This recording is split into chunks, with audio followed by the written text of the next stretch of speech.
गरुडध्वज मङ्गलं पुण्डरीकाक्ष मङ्गलाय तनोहरि।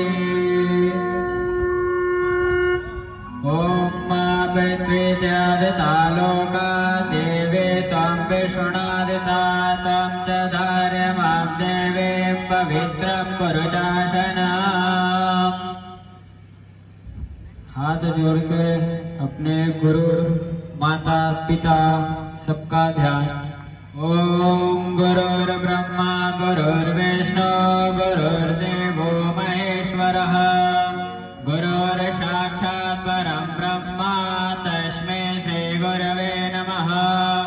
ओम अखण्डमण्डलाकारं व्याप्तं येन चराचरं तत्परं दर्शितं येन तस्मै श्री गुरवे नमः। ॐ आत्मा त्वां गिरिजामति सचरा प्राणशरीरगृहं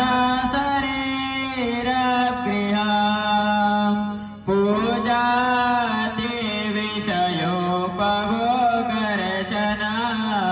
निद्रा समाधि